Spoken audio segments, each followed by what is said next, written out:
So, in my early forays in Linux, one of the other things that I had gotten accustomed to was emulators, and more particularly, Visual Boy Advance was a very popular one. So, when I had first installed Ubuntu and found out that they've got like a really cool, oh, package management system with Synaptic, and then eventually the, Ubuntu store? Whatever. They had the fancy interface with all the description and that whatnot in it. I was looking for the software that I was used to, and being emulators, everybody's first Game Boy emulator is, of course, Visual Boy Advance. So, kind of the two main systems I had worried about emulating at the time was basically the Nintendo 64 and the Game Boy. Game Boy Advance more particularly because Visual Boy Advance basically would emulate the Game Boy Color, sort of, and it worked okay. So I had found Visual Boy Advance M, which was it that?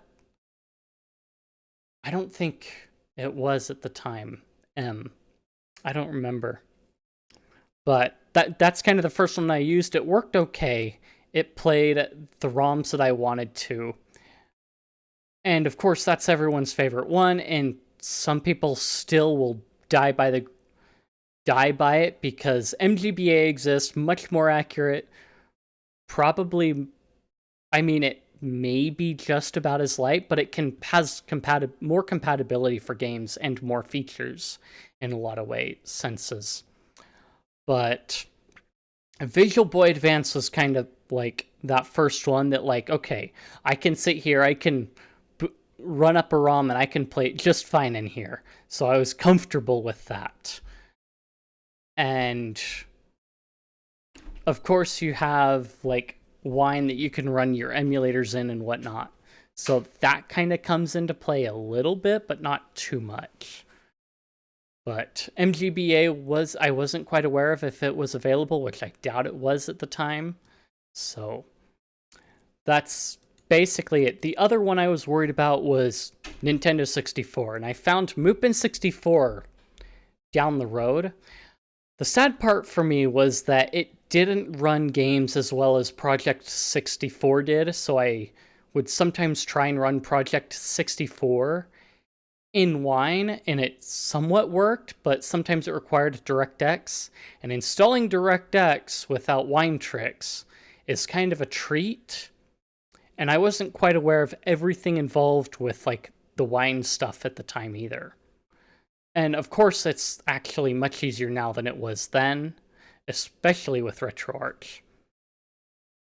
But I had a bunch of configurations I'd slipped through, and I had marginally good success with Mupen 64 in performance-wise on the crap hardware that I was running it on as it is.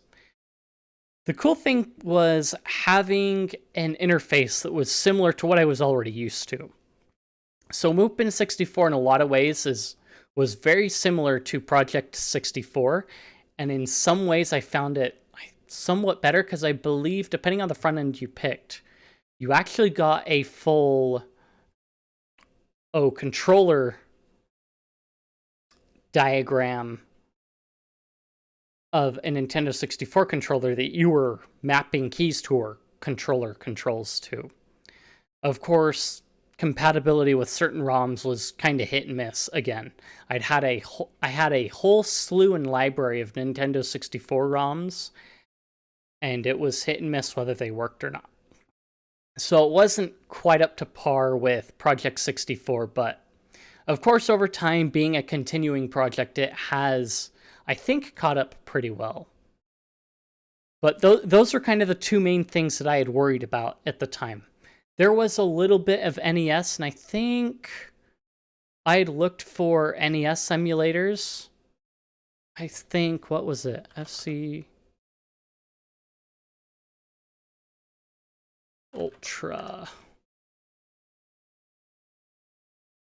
I think FCE Ultra is one that I had come across for that, for emulating.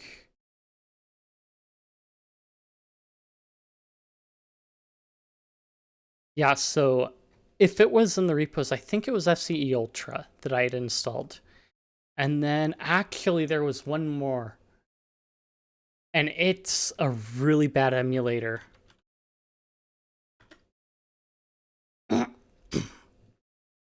But it did what I wanted to at the time, and that was ZSNES. And it had like a little fancy front end interface that you could pull up and things like that. And it worked on Linux, and I could install it from the repos. So it was mostly Nintendo systems up to the Nintendo 64 that I was worried about. I'd tried GameCube with Dolphin on Windows, and it didn't run that well. But NES, SNES, Nintendo 64, and Game Boy was what really mattered to me. And these were basically the emulators that I'd found, and I've since found better ones that work way better and are lighter on resources, of course.